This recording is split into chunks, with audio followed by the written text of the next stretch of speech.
Millionaire pays a poor single mom to pretend to be his missing sister, but she uncovers the real heir. Hello everyone, before we begin today's video, I need your help. We've noticed that the channel is losing traction, and subscribing is one of the best ways you can help us. It's quick, free, and allows us to continue bringing you great content. Your support means everything. Let us keep this channel growing collectively. Thank you very much. The crystal chandelier above the Harrington estate's great hall glittered like it had been polished by 1,000 careful hands. Every member of the family was dressed to impress: polished shoes, diamond necklaces, voices lowered just enough to sound important. At the center of the long oak table, Victor Harrington, 40, sharp suit, sharper eyes, sat like a man who owned not just the room, but the idea of the room. His jaw was tight. His fingers tapped the armrest of his chair in measured irritation. One seat, near the head of the table, was empty. The seat meant for his younger sister, the sister who had been missing for over a decade. You all know, Victor's voice cut through the murmurs. The inheritance clause is clear. Without her, the family loses controlling shares to the board. A cough somewhere in the room. A whispered, "What's he going to do?" Victor's gaze was ice. "I'll find her, one way or another." Across town, in a diner that smelled of burnt coffee and late-night fries, Emily Brooks balanced 2 plates of pancakes while her 6-year-old son scribbled on a napkin in the corner booth. Her hair was pulled into a messy bun. The cuffs of her faded jeans were frayed. She didn't notice the man in the tailored suit until he was standing right at the counter, eyes locked on her like she was the only person in the room. "Emily Brooks?" His voice was steady, low, and left no space for a yes or no. She set the plates down, forcing a smile. "Do I know you? Number, but I know you." He slid a photo across the counter. A younger woman, smiling in a summer dress. Emily blinked. "That's not me." "It doesn't have to be," Victor said, glancing at the photo and then back at her. "It just has to be convincing." She almost laughed. "Almost. I think you've got the wrong waitress," she said, picking up the plates again. "You're not a waitress," he replied. "You're a single mother with rent due in 3 days and a hospital bill for your son you can't pay. I've done my homework." Her grip tightened on the plates. "You've been checking up on me?" "I'm offering you $50,000, Victor said, matter of fact. "All you have to do is pretend to be my sister for 1 month. Family events, public appearances, nothing more." Emily stared at him. "50,000? For pretending?" He leaned in, voice lower. "50,000. And I'll cover your son's next surgery." Her throat tightened. She hated that he could see the calculation happening behind her eyes. That evening, Emily sat at her small kitchen table, the offer echoing in her head. Her son, Ben, sat across from her, swinging his legs as he colored in a cartoon dinosaur. "Mom?" he asked without looking up. "Do rich people eat dinosaurs?" She almost smiled. "No, honey. They just keep them as pets." He giggled. She didn't, because the truth was, a man she didn't know had just offered her more money than she'd seen in her life, and all she had to do was walk into a world she didn't belong to. 2 days later, she did. The Harrington estate's marble staircase seemed to stretch into the clouds. Staff lined the hallway like soldiers. Victor was waiting at the top, his expression unreadable. "You're late," he said. "I took the bus," she replied, brushing a loose strand of hair from her face. "Traffic was very bus-like." He almost smirked. "Almost. Remember, no mistakes. One slip, and this whole thing falls apart." Emily straightened her shoulders. "Guess we'll find out how good I am at lying." They stepped into the great hall. Every conversation stopped. Dozens of eyes turned to her. Some widened in surprise. Some narrowed in suspicion. And from the far end of the table, an older man's voice, raspy, full of disbelief, broke the silence. "Margaret, is it really you?" Victor's hand tightened on her arm. Emily's breath caught. She didn't know who Margaret was, but everyone else in the room seemed to think she did. The older man's voice trembled as it echoed in the great hall. "Margaret, is it really you?" Emily froze. She didn't dare look at Victor. Every instinct screamed at her to say something, anything, but her mind was a blank page. Victor stepped forward smoothly, a hand still firm on her arm. "It's been a long time, Uncle Gerald," he said, his tone calculated. And yes, she's finally back. The room seemed to breathe again. A mix of gasps, murmurs, and the clinking of glasses filled the air. Emily forced a polite smile, praying no one noticed the way her palms were sweating. "Uncle Gerald," she said softly, giving a slight nod. Her voice cracked just enough to seem emotional, which, in this case, was convenient. Gerald's eyes welled up. "We thought we lost you forever." "Oh," Victor cut in before Emily could answer. "She's been through a lot. Let's give her time to adjust." Dinner that night felt like walking across a frozen lake. One wrong step and she'd fall straight through. The long table was set with silverware she wasn't entirely sure how to use, crystal goblets that looked too expensive to touch, and courses she couldn't pronounce. On her right, a woman with a diamond bracelet eyed her up and down. "You've changed," she said, drawing out the last word. Emily took a slow sip of water. "Time does that," she replied, keeping her voice even. From the head of the table, Victor watched her carefully, as if weighing every word she spoke. When the meal finally ended, Emily found herself cornered in the library by a tall, thin man in his 50s. He smelled faintly of cigars and suspicion. "You're not Margaret," he said flatly. Her stomach tightened. "Excuse me? I knew Margaret since she was a baby," he continued. "And she had a scar just here," he pointed to his collarbone. "From a fall off a pony when she was 8. Emily's heart pounded. She had no scar. Before she could answer, Victor appeared in the doorway. "Cousin Daniel," he said evenly, "I think you've had enough to drink." Daniel's gaze lingered on Emily. "We'll talk again," he said, before walking out. Victor closed the library door behind him. "You handled that better than I expected," he said, his voice low. Emily folded her arms. "That was better?" "He's drunk and always looking for trouble," Victor replied. "Ignore him." She shook her head. "I'm not sure I can keep this up." "You can," he said, stepping closer. "Because the alternative for you and your son isn't something you want to imagine." The next morning, Emily woke in the guest room she'd been given. Silk curtains, a bed bigger than her whole apartment, and a view of the estate gardens stretching for acres. She should have felt lucky. She didn't. A knock came at the door. A maid entered, carrying a breakfast tray. "Mr. Harrington asked me to deliver this," she said. "And there's a note." Emily unfolded the paper. "Meet me at the stables, 9 a.m. V." The stables smelled of hay and leather. Horses shifted in their stalls, their breath visible in the cool morning air. Victor was already there, leaning against a wooden post, his tie gone, sleeves rolled up. "You wanted to see me?" Emily asked, keeping her distance. "I need you to meet someone," he said, motioning to the far stall. A young man stepped out, tall and dark-haired, with eyes that darted away when she looked at him.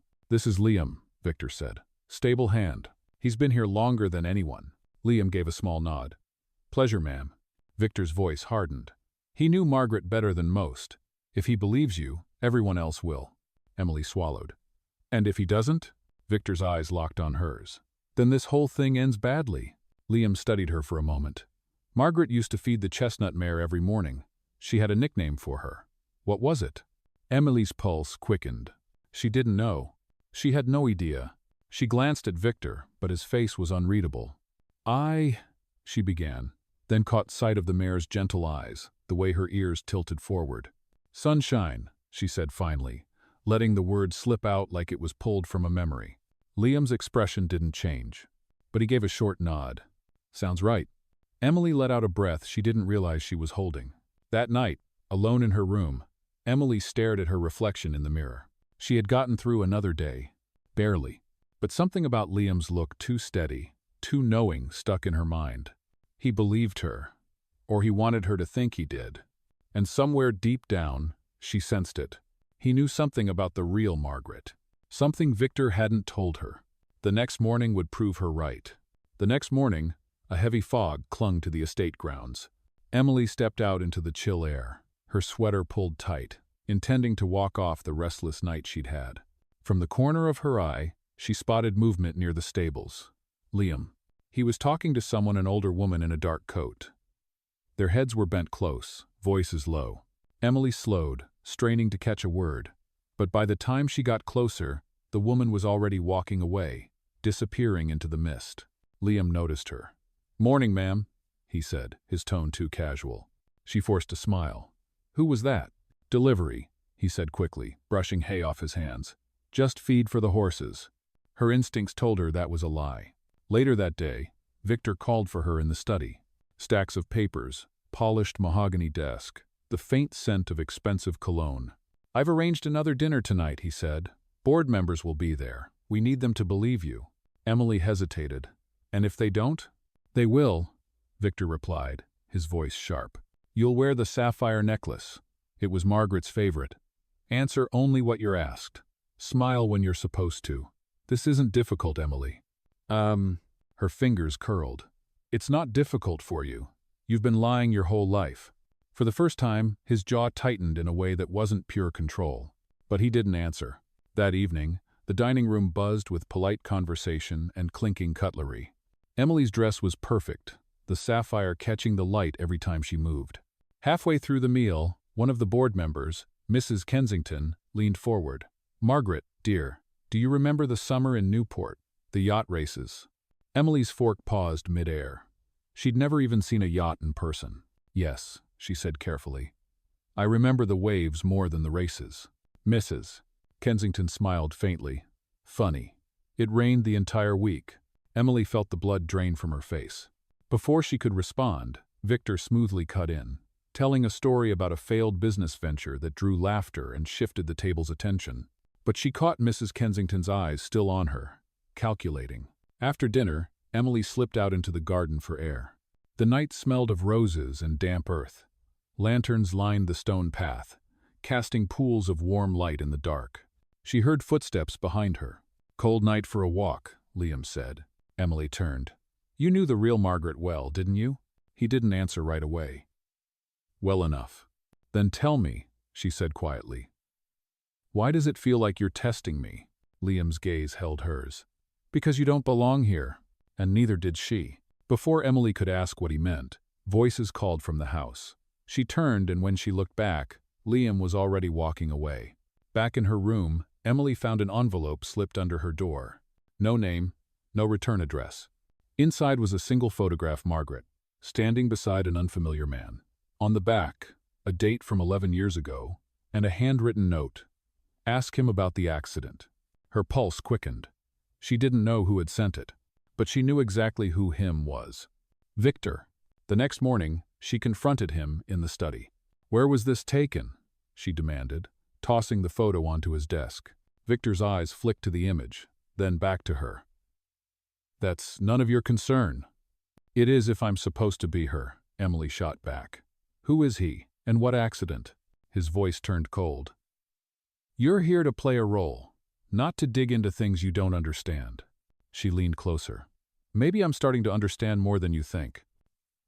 For a moment, something almost like fear flashed in his eyes. Then it was gone. Stay out of it, he said. But Emily knew she wouldn't, because whatever happened 11 years ago, it was the key to who Margaret really was. And maybe the key to the truth about the Harrington family's real heir. The next clue came faster than she expected. The clue came at breakfast. Emily was pouring coffee when a folded newspaper slid across the table toward her. She looked up. It was Mrs. Kensington.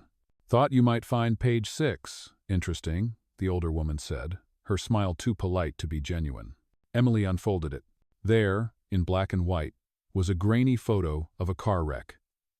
Twisted metal. Headlights shattered like broken glass eyes. The headline read, Local heiress injured in mysterious crash. The date? 11 years ago. Her chest tightened. This had to be the accident in the note. She glanced up, but Mrs. Kensington was already walking away, teacup in hand. Later that day, Emily slipped into the estate's records room. Rows of leather-bound ledgers and framed family photos lined the walls. The air smelled of dust and old paper. She found a file cabinet in the corner, locked. She tried the drawers stuck tight, until one shifted just enough for her to slide her fingers in. Inside was a folder labeled Margaret, Medical. Before she could pull it out, the sound of footsteps echoed in the hallway. She pushed the drawer shut just as the door opened. It was Liam. You shouldn't be in here, he said quietly. I need to know what happened to her, Emily whispered back. Was it really just an accident? Liam's jaw worked like he was chewing over a dangerous answer. Finally, he said, "Ask Victor who was driving." That night, the estate hosted a charity gala. Gold lights spilled from the chandeliers. Music swelled from a string quartet in the corner. Guests in black tie and sequins drifted through the hall with glasses of champagne. Emily played her part, smiling, making small talk, letting people believe she was the long-lost Harrington sister. But her mind was somewhere else. She spotted Victor near the bar, speaking with a group of donors. She waited until he stepped away before approaching. "Who was driving the night of the accident?" she asked, her voice low. Victor's expression didn't change. "This isn't the time or place." "It was you, wasn't it?" she pressed. His jaw tightened. "Drop it, Emily." She didn't. "Is that why Margaret disappeared? Because you were behind the wheel?" His voice dropped to a near whisper. "If you value your life here, you'll forget you ever asked me that." The warning wasn't idle. When Emily returned to her room, she found it ransacked. Drawers pulled out, clothes tossed on the floor, her suitcase open, and in the center of her bed, a single playing card, the Queen of Spades. She didn't know what it meant, but she knew it wasn't good. The next morning, Liam found her in the garden. "They know you're asking questions," he said, eyes scanning the windows of the house as if they could be watched. "Who's they?" Emily asked. "People in this family who don't want the truth coming out, and they're not afraid to make someone disappear to keep it buried." She felt a cold knot form in her stomach. "What happened to Margaret?" Liam hesitated, then said, "She survived the crash, but she wasn't the same. Someone sent her away, paid her to stay gone." "Paid her?" Emily repeated. "With what?" "Her inheritance," Liam said. "But here's the part they don't want you to know. Margaret wasn't the real heir." Emily's breath caught. "Then who is?" Liam's gaze darkened. "Someone even Victor doesn't know about." That night, Emily couldn't sleep. She replayed Liam's words over and over. If Margaret wasn't the real heir, then her role in this charade wasn't just about saving Victor's fortune. It was about hiding whoever truly had a claim to it. She decided she needed proof. The next day, while most of the household was at a luncheon, Emily returned to the locked file cabinet. This time, she brought a hairpin. Her hands shook, but the lock clicked open. Inside, along with Margaret's medical file, was another folder, this one labeled simply, "Adoption Records." She opened it. Her eyes widened. It wasn't Margaret's name on the birth certificate. It was someone else's. A name she recognized from a photograph in the hallway. Before she could process it, the door behind her creaked. She turned and froze.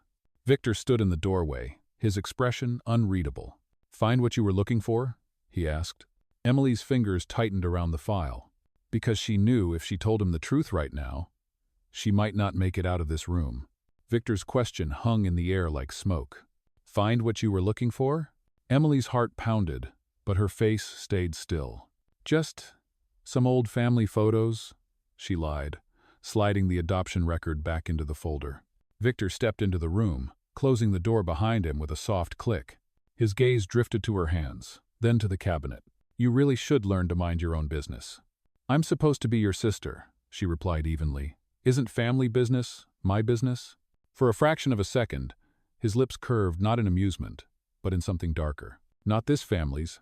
He reached for the folder, but Emily held it a moment too long before letting go. Victor's eyes narrowed. "Go get ready. We have guests tonight." Emily nodded, walking past him, her pulse racing. She knew she couldn't keep the file hidden, not yet. But she could keep the name inside her head, and she'd find out why it was worth hiding. That evening, the estate shimmered under strings of warm lights for an outdoor dinner. Long tables draped in white linen, crystal glasses catching the glow of candlelight. The kind of night where everyone smiled too much and said too little. Emily sat between Victor and Mrs. Kensington, trying to focus on the idle chatter about markets and charity events, until she felt a tap on her shoulder. Liam stood behind her, holding a folded napkin. "You dropped this," he said aloud. Inside the napkin was a note. "Meet me at the greenhouse, after dessert." When she arrived, the air was heavy with the scent of jasmine. Liam was already there, pacing. "You found something, didn't you?" he asked. Emily hesitated, then said, "Adoption records." Margaret wasn't... Margaret. Not by blood. Liam's jaw tightened. "Then you know the name." She nodded. It matches a photo in the hall, one of the old portraits. Liam glanced toward the door, lowering his voice. That's the real heir. But if you say it out loud here, you won't get a chance to say it again. A sudden noise, footsteps on gravel. Liam stepped in front of her instinctively. Victor's silhouette appeared in the doorway, framed by the greenhouse light. Interesting place for a stroll, Victor said, his tone mild but his eyes sharp. Emily forced a smile. Just needed some air. And company? Victor's gaze slid to Liam. You have work in the stables, don't you? Liam's shoulders tensed. Yes, sir. He left without another word. Victor stepped closer to Emily. Be careful who you spend your time with. Some people around here have dangerous loyalties. That night, sleep didn't come easy. Emily lay in bed, staring at the ceiling, replaying the greenhouse meeting over and over. If Liam knew the truth, he was either risking his life to tell her, or using her to get something he wanted. Either way, she couldn't sit still.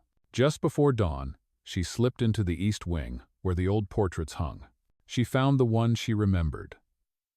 A young man in his 20s, dark suit, clear eyes, the same name from the adoption file written in gold at the bottom. But as she stepped back, she realized something strange. His features weren't Harrington at all. She pulled out her phone, snapping a quick photo, when a voice behind her made her jump. Looking for a family resemblance? Mrs. Kensington stood there, her hands clasped. Emily's throat went dry. Just admiring the artwork. Mrs. Kensington stepped closer. You're not the first to wonder why that portrait hangs in this house. But be warned, every person who's asked too many questions about him is gone. By midday, Emily made a decision. She found Liam in the stables, away from prying eyes. I'm done pretending just to keep Victor's fortune safe, she said. I want the truth. Liam studied her for a long moment. Then you'd better be ready for what it costs. What's the first step? She asked. He glanced toward the main house. There's a safety deposit box in town under Margaret's name. If the records are right, it'll prove everything. But we can't let Victor know we're going. Emily nodded. When? Tonight, he said. But neither of them noticed the figure in the shadows at the far end of the stable, watching, listening, and already planning to make sure they never made it to that bank. The sky was already bruising into twilight when Emily met Liam behind the stables. He handed her a plain coat and a baseball cap. Wear this. Less likely anyone will recognize you in town. Emily slid it on, her heart thudding in her ears. They moved quickly, cutting through the rear gates and down the narrow service road. Liam's truck waited in the shadows. Get in, he said. The ride to town was quiet. Streetlights flickered past, their glow catching in Liam's tense jawline. Emily finally broke the silence. What do you expect to find in that box? If we're lucky, he said. Documents, letters, maybe even proof of who the real heir is. And if we're not lucky? Liam's eyes stayed on the road. Then we'll be in more danger than we already are. They parked 2 blocks from the bank, walking the rest of the way under the yellow wash of old street lamps. The bank was small, quiet, the kind of place where the same 2 tellers had worked for 20 years. Inside, Liam approached the counter. We're here to access the box for Margaret Harrington, he said, sliding a key across. The teller glanced at the name, then at Emily. You're listed as authorized? Emily nodded. I'm her. The teller hesitated, then returned with a clipboard. Sign here. Emily scrawled the name Margaret Harrington, her stomach tightening at the lie. In the private room, Liam turned the key in the metal box. The lid creaked open. Inside were stacks of envelopes tied with ribbon, a velvet pouch, and a single folded document. Emily picked up the document first. It was a will, dated just months before the accident. And the beneficiary listed wasn't Margaret or Victor. It was the same name from the adoption file. Emily's pulse spiked. So it's true. The real heir. The sound of footsteps cut her off. The door to the room burst open. 2 men in dark suits filled the frame. One of them said, Mr. Harrington wants you to come with us. Emily's grip tightened on the will. I'm not going anywhere with you. The taller man stepped forward, but Liam moved faster, shoving him back into the hallway. Run, Liam barked. Emily clutched the velvet pouch and bolted past the second man, down the narrow corridor. She heard a shout, the crash of a chair, and then Liam was beside her again, pulling her toward the back exit. They spilled into the alley behind the bank. A black sedan screeched around the corner, headlights glaring like white fire. "Go!" Liam shoved her toward the next street. Emily's legs burned as they ran, darting through narrow gaps between parked cars. They cut through a small park, the shadows of trees swallowing them. Only when they reached Liam's truck did they stop to breathe. Back on the road, Liam's knuckles were white on the steering wheel. "You still have the will?" Emily nodded, patting her coat pocket. "And this?" She opened the velvet pouch. Inside was a gold signet ring, its face engraved with the Harrington crest. But the initials beneath weren't VH or MH. They matched the name of the real heir. By the time they reached the estate, the main drive was lit up like a stage. Victor was waiting at the top of the steps, hands in his pockets, expression unreadable. "You went out," he said simply. Emily forced a smile. "Just a drive." "With Liam," Victor added, his tone edged now. "Funny thing, people who spend too much time with him tend to make bad decisions." Liam didn't flinch. "Sometimes the bad decision is staying quiet." Victor's gaze shifted to Emily, lingering just a beat too long. Then he turned and walked back inside. That night, Emily sat on her bed, the will and the ring spread out before her. The truth was closer now, so close she could almost touch it. But she also knew the walls were closing in. If Victor didn't already suspect she had the evidence, he would soon. And when that happened, she wouldn't just be pretending to be Margaret. She'd be fighting to stay alive. The next move had to be hers. Emily didn't sleep that night. The will and the signet ring sat on her nightstand like a pair of loaded guns, silent, but carrying the power to destroy Victor's grip on everything. She turned the ring over in her hand, tracing the engraved initials. The letters seemed to burn into her skin. Whoever this person was, they weren't just the heir, they were the key to everything. By morning, Emily knew she had to find them. She found Liam in the stables, brushing down the chestnut mare. "We need to track this person down," she said, holding out the ring. "Before Victor finds out we have this." Liam looked around to make sure they were alone. "There's one person who might know where to start," Margaret's old friend. "She used to work in a diner in the next county." "How do we get there without half the estate following us?" Emily asked. "We don't tell anyone we're leaving," Liam replied. "And we leave now." The diner was a world away from the Harrington estate's marble and chandeliers. Fluorescent lights hummed overhead, and the smell of fried bacon and coffee hung in the air. Behind the counter, a woman in her 50s glanced up as they walked in. Her eyes narrowed. "Margaret?" Emily froze. "She looks like her, doesn't she?" Liam said carefully. The woman came closer, studying Emily's face. "The jaw's the same. But you're not her. So why are you wearing her ring?" Emily's hand shot to her pocket. "You know this ring?" "I gave it to her," the woman said. "Or rather, I gave it back. It belonged to her brother." "Her brother?" Emily asked. The woman nodded. "Not Victor. The other one. The one no one talks about. He left years before Margaret disappeared. Changed his name. Started over. But legally, he's the real heir." Emily's pulse quickened. "Do you know where he is now?" The woman hesitated. "Last I heard, he was in Chicago. But if Victor's looking too, you'd better get to him first." Back in the truck, Emily gripped the dashboard. "We go to Chicago," she said. Liam shook his head. "We can't just show up there.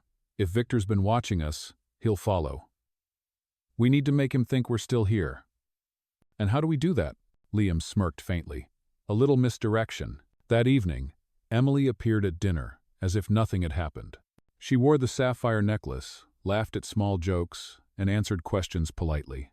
Victor, seated across from her, watched with that calculating look he always had when he suspected more than he let on. But when the meal ended and everyone drifted toward the drawing room, Emily excused herself early, claiming she had a headache. An hour later, she was in the back seat of Liam's truck, heading for the highway under cover of night. The road to Chicago felt endless. Every pair of headlights in the rear view made Emily's stomach twist. By dawn, they reached the outskirts of the city. Liam pulled into a motel parking lot. "We rest here for a couple of hours, then start looking," he said. Emily couldn't relax. She sat on the bed, staring at the ring and the will again. "What if he doesn't want to be found?" she asked. "Then you convince him," Liam said. "Because if Victor finds him first, this all ends." By noon, they tracked down an address, a small apartment building in an older neighborhood. Emily's heart pounded as they climbed the narrow stairs. A man answered the door. Mid-40s, tired eyes, the same sharp jawline as the man in the portrait. "Yes?" he asked. Emily held out the ring. "I think this belongs to you." His gaze dropped to it, and for a moment, something flickered in his expression, recognition, and maybe regret. "Where did you get this?" he asked. "From your sister," Emily said quietly. "The real one." He let them in. The apartment was modest books stacked on the floor, a coffee pot half full on the counter. "I walked away from that life a long time ago," he said. "I didn't want the money, or the name." "But you are the legal heir," Emily pressed. He shook his head. "Victor's been running that empire for years. He won't just hand it over. And if you try to expose him, he'll ruin you before you get the chance." Emily leaned forward. "Then help me stop him. For Margaret. For what he did to her." The man, Daniel Harrington, was silent for a long time. Finally he said, "If I help you, we do this my way, and you need to be ready for the fight of your life." Emily nodded. "I've been ready since the day I walked into that estate." But neither of them noticed the black sedan idling at the end of the block, engine running, two men inside watching their every move. Victor already knew exactly where they were. Daniel's apartment felt even smaller with the weight of what they'd just agreed to. Emily could feel the tension in the air like the moment before a storm breaks. Liam stood near the window, peeking through the blinds. His voice was low. "We've got company. Black sedan. Same guys from the bank." Daniel's jaw tightened. "Victor's not wasting any time." Emily's pulse spiked. "What do we do?"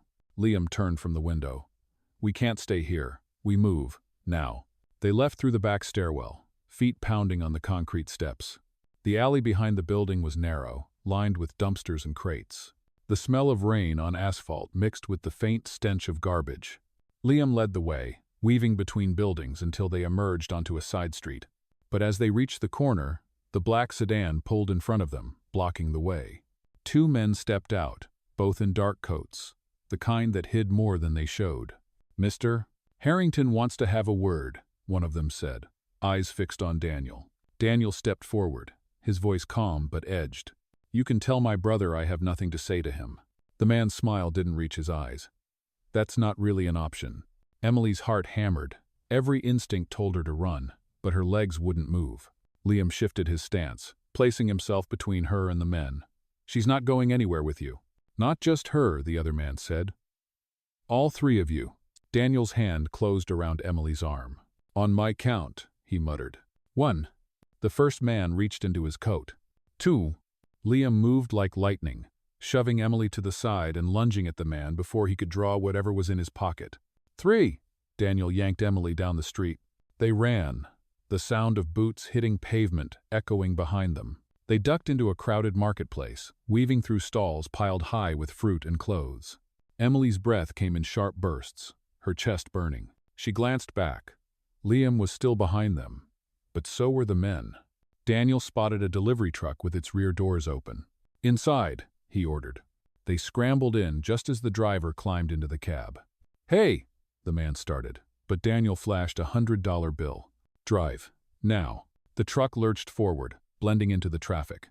For the next 20 minutes they sat in silence among boxes of canned goods and paper towels, the hum of the engine a steady background. Finally, Daniel spoke. "This doesn't change anything. Victor knows where I am now. If we want to end this, we need to take the fight to him." Emily's brow furrowed. "You mean go back to the estate?" "Yes," Daniel said. "But not empty-handed. We'll use the will, the ring, and the truth." Liam shook his head. "If we walk in there without a plan, we won't walk out." That night, they checked into a cheap motel on the city's edge.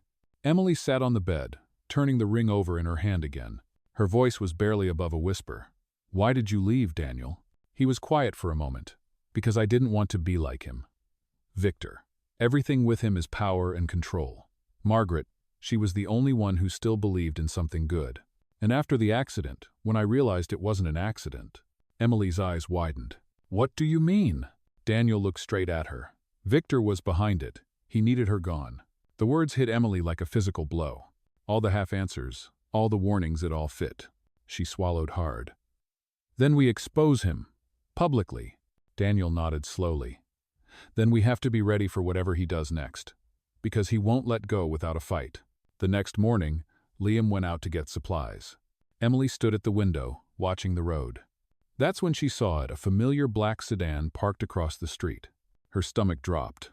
They hadn't shaken them off. When Liam returned, she didn't waste time. "They found us again. We need to move now." They piled into Liam's truck, Daniel riding shotgun. But as soon as they pulled out, the sedan followed. Through the narrow streets of the city, it became a chase, tires screeching, horns blaring, the growl of engines bouncing off the buildings. Emily's hands gripped the seat as Liam swerved down a side road, trying to lose them. Finally, they burst onto the highway, the sedan still close behind. Daniel glanced back, his voice grim. "Looks like we're taking this all the way home." Somewhere deep down, Emily knew he was right. One way or another, this would end at the Harrington estate. And when it did, someone wasn't walking away. The Harrington estate rose on the horizon like a fortress, its stone walls catching the gray morning light, its gates standing tall and unwelcoming. Emily sat in the back of Liam's truck, the will and the signet ring tucked deep inside her coat. Daniel was in the passenger seat, silent, his gaze locked on the house ahead. "You sure about this?" Liam asked as they neared the gates. "No," Daniel said flatly. "But it's time." The gates swung open as if they'd been expecting them. Victor stood at the top of the steps, flanked by two men in dark suits. His smile was polite, but his eyes, cold as ice. "Welcome home, brother," Victor said, his voice smooth. "And you've brought our guest." His gaze shifted to Emily. "Cut the act," Daniel said. "We both know why I'm here." Victor's smirk deepened. "Then let's not waste time." Inside, the air was thick with tension. Victor led them into the boardroom, long table, leather chairs, portraits of grim-faced Harrington ancestors lining the walls. Several board members were already seated, murmuring among themselves. Mrs. Kensington sat at the far end, her expression unreadable. Victor took his seat at the head of the table. "Ladies and gentlemen, it appears my long-lost brother has decided to return." Daniel stepped forward, placing the will on the table. "And with proof that this fortune isn't yours to control." Gasps rippled through the room. Victor's eyes flicked to the document, then back to Daniel. "Old paper. Names. It means nothing without context." Emily spoke up, her voice steady. "It's not just paper. It's a legal will, signed before Margaret's accident, naming Daniel as the sole heir. And the ring," she pulled it from her pocket, "is the family crest, with his initials. Proof of lineage." Mrs. Kensington's eyes sharpened. "Is this true, Victor?" Victor leaned back, his smile never wavering. "My dear, truth is a matter of perspective. Daniel walked away from this family, abandoned it. He has no right to return now. Not after everything I've built." Daniel's voice rose. "You built it on lies. You were the one driving the night of Margaret's accident." The room went silent. Victor's jaw tightened. "Careful what you accuse me of." Emily stepped closer. "You needed her gone because she knew the truth about the will. She would have exposed you." For the first time, Victor's polished mask cracked just for a moment. Mrs. Kensington spoke again, her tone sharp. "If these accusations are true, the board will need to see this evidence in court." Victor's gaze swept the room, calculating. "You think you can take this from me? You have no idea what you're stepping into." Daniel met his eyes. "We're not stepping in, we're taking it back." One of the board members, a silver-haired man, cleared his throat. "If this matter goes public, the company's reputation will suffer greatly. I suggest a private resolution." Victor's lips curved into something that wasn't quite a smile. "Oh, I have a resolution in mind." Two security guards appeared at the door. Emily's stomach dropped. Liam moved instantly, stepping in front of her. "Don't," he warned. Victor's voice was calm, almost pleasant. "You can walk out of here quietly, or be carried out. Your choice." Daniel glanced at Emily, then back at Victor. "If we leave, we go straight to the press. And once this gets out, you won't just lose the board, you'll lose everything." Victor's eyes locked on his brother. The room felt like it was holding its breath. Finally, Victor waved a hand, dismissing the guards. "Fine. You want to play hero? Let's see if you can survive in this world without getting your hands dirty." Mrs. Kensington rose from her seat. "The board will convene to review the evidence. Until then, neither of you will touch company funds." Victor's jaw tightened, but he didn't protest. As they left the room, Emily could feel his gaze burning into her back. They'd won a small victory, but she knew it was only the opening round. Because Victor wasn't the kind of man to lose quietly, and the next move he made could be deadly. Emily woke the next morning to the sound of her phone vibrating on the nightstand. She glanced at the screen, an unknown number. Against her better judgment, she answered. Emily Parker? The voice on the other end was male, calm, and chillingly polite. Yes. Who's this? Your son is safe for now. Her heart stopped. What? Where is he? You'll get him back, the voice continued. If you deliver the will and the ring to Victor Harrington. Alone. Emily's knees went weak. She gripped the edge of the bed, trying to keep her voice steady. If you hurt him, that's up to you, the man interrupted. You have 6 hours. We'll be in touch. The line went dead. She was already pulling on her coat when Liam stepped into the hall. Where are you going? He asked, eyes narrowing. They have Noah, she said, her voice breaking. Victor's people. They want the will and the ring. Daniel emerged from his room. If you give him those, it's over.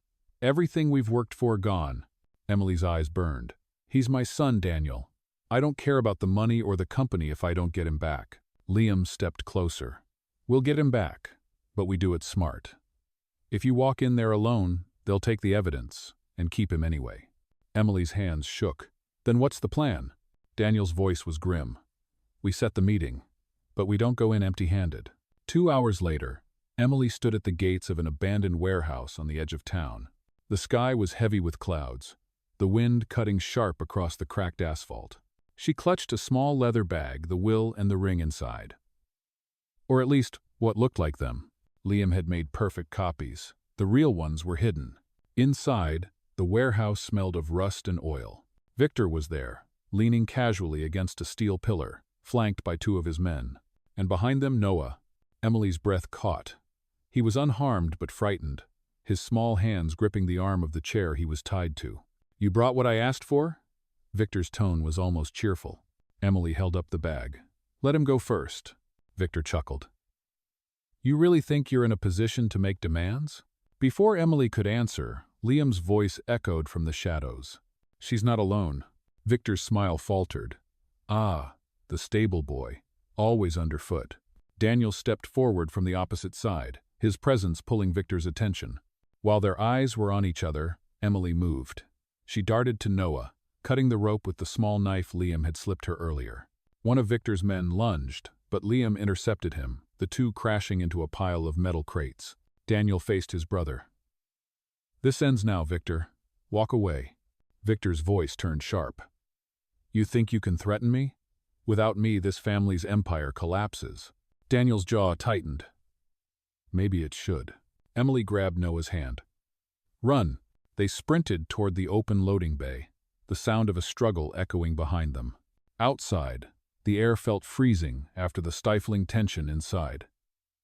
Liam appeared seconds later, bruised but still moving, urging them toward the truck. Daniel was the last to emerge, his shirt torn, but his eyes locked on Emily. Go, now! As they sped away, Emily pulled Noah into her arms, holding him so tightly he squeaked. Are you okay, baby? He nodded, tears streaking his cheeks. I knew you'd come. She kissed the top of his head. Always. Back at the motel, Daniel tossed the leather bag onto the bed. He thinks he has the will now. That buys us a little time.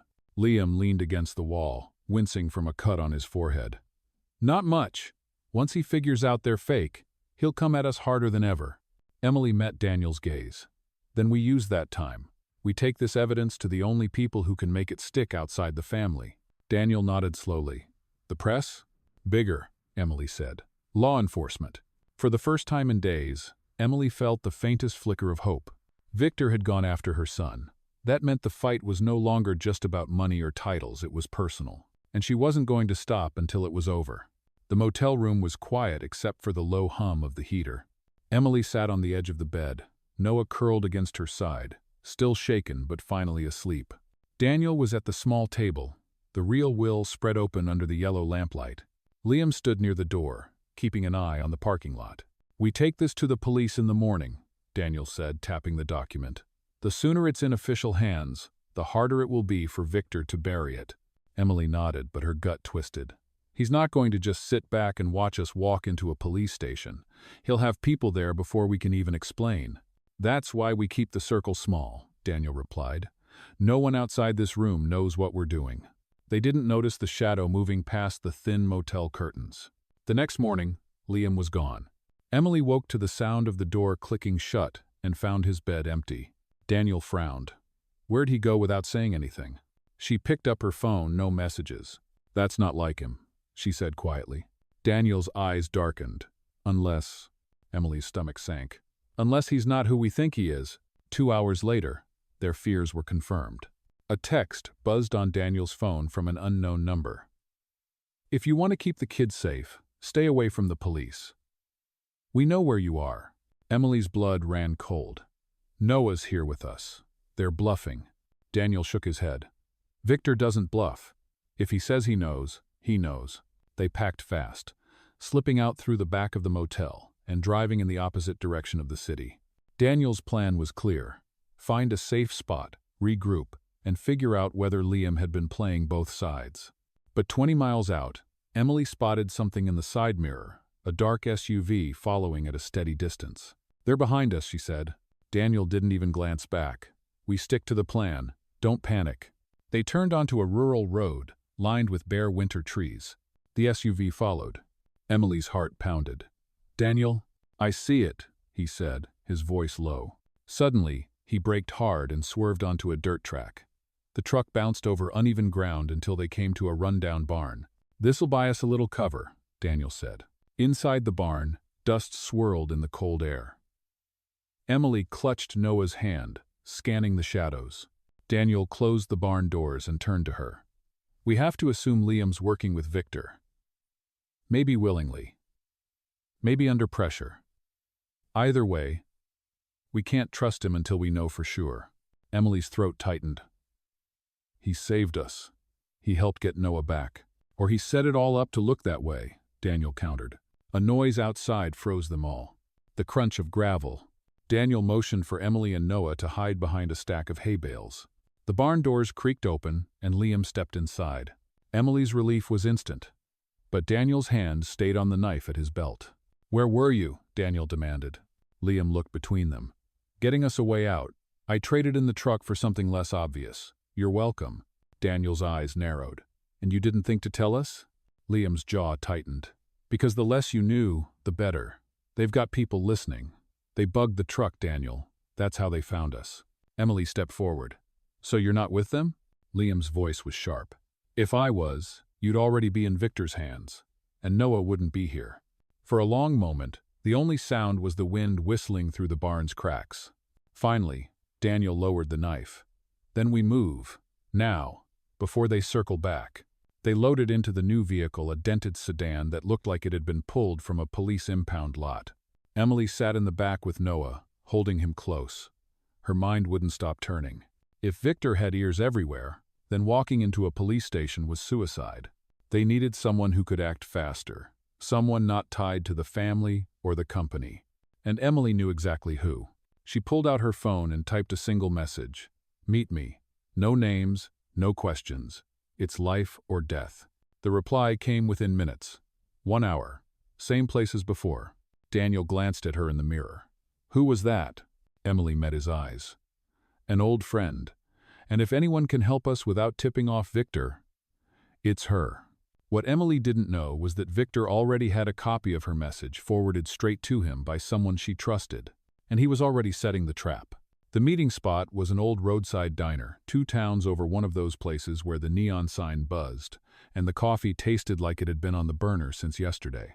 Emily sat in the back booth with Noah beside her, the will and the signet ring hidden inside her purse.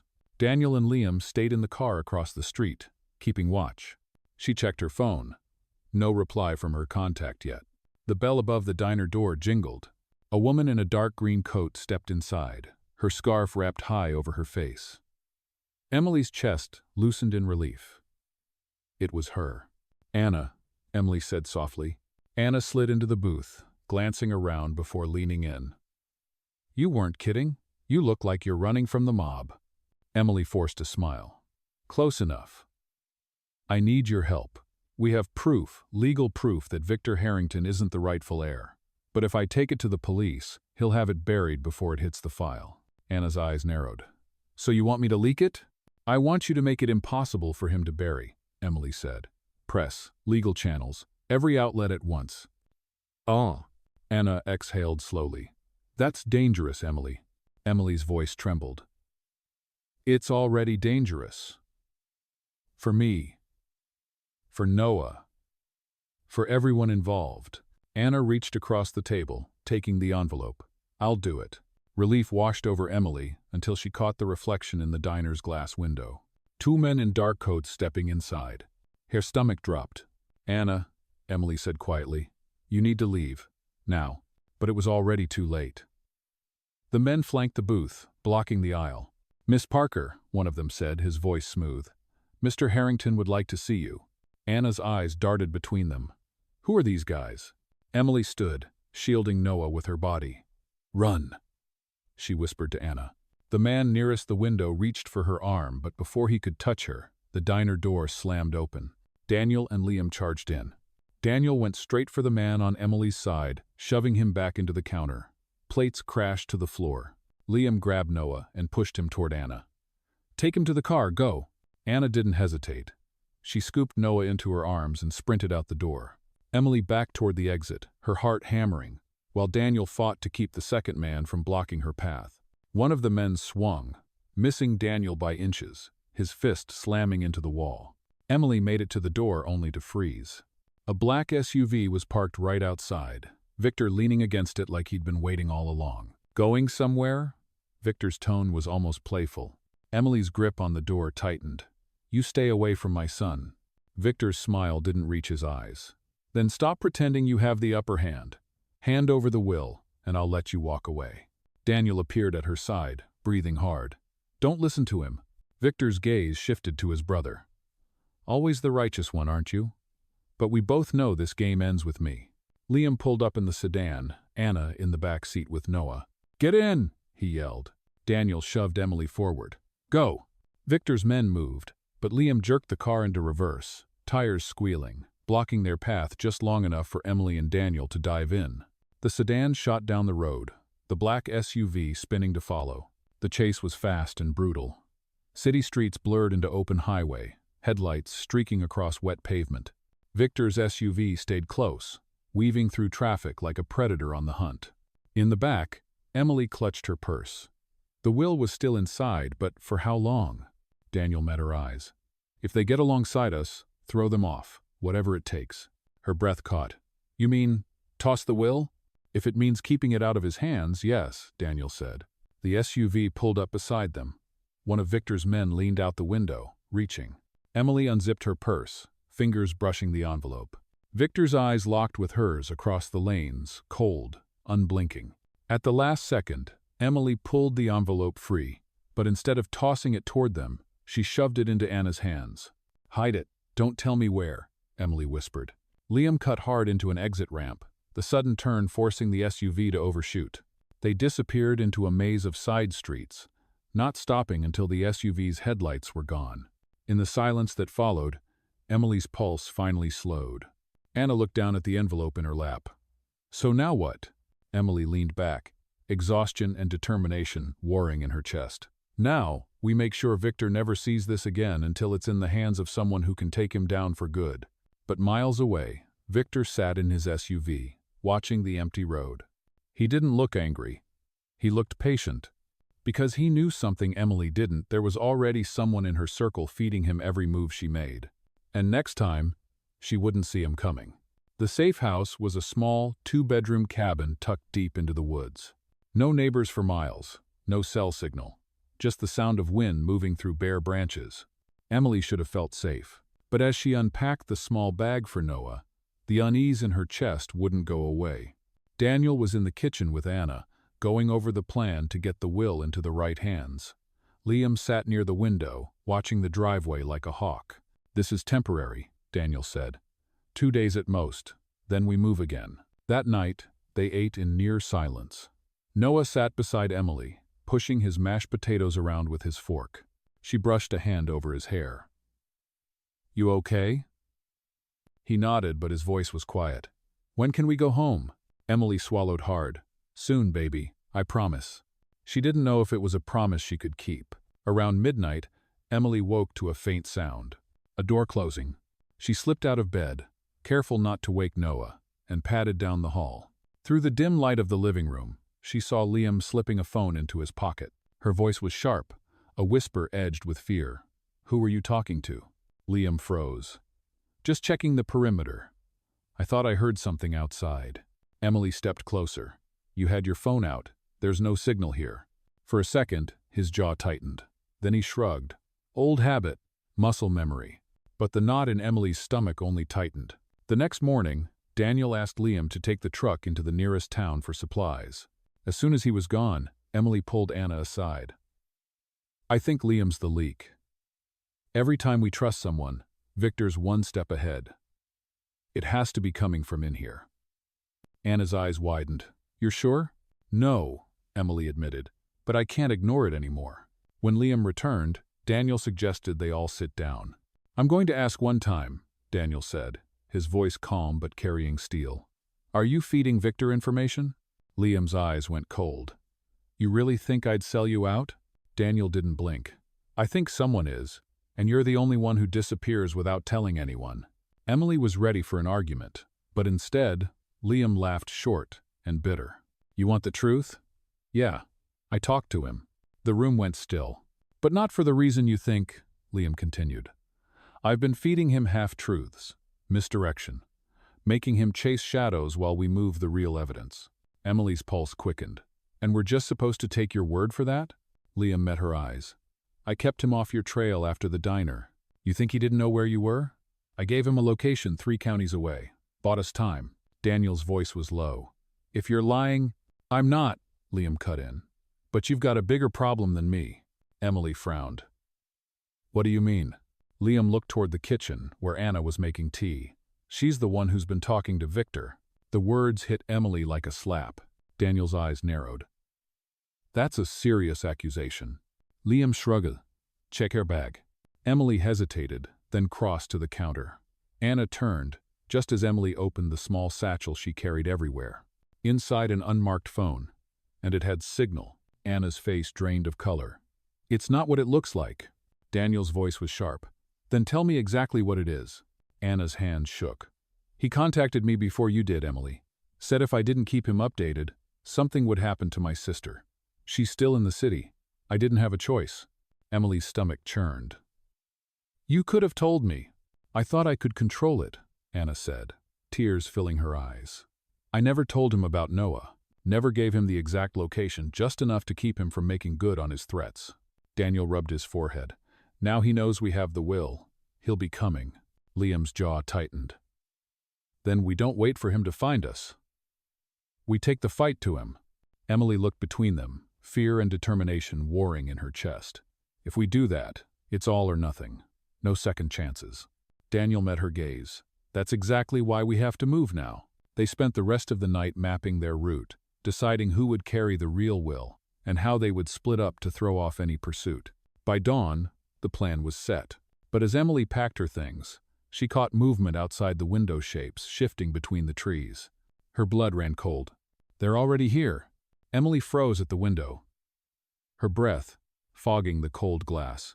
Dark figures moved between the trees, slow, deliberate, closing in.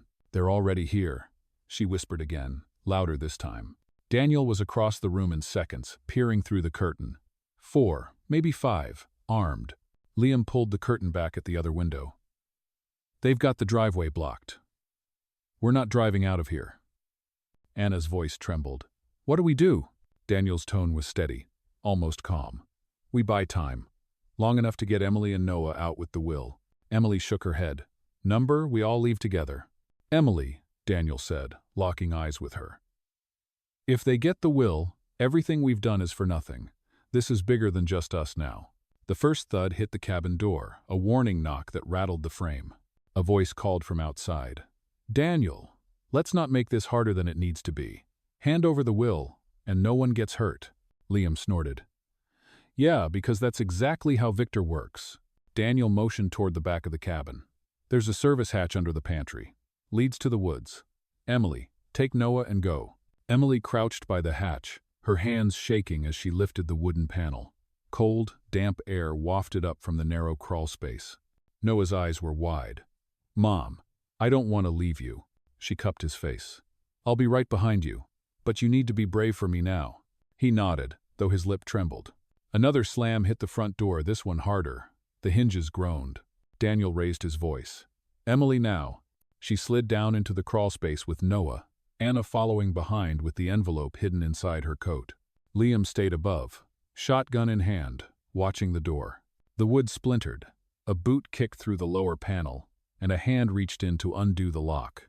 Liam fired once the blast, echoing like thunder in the small cabin.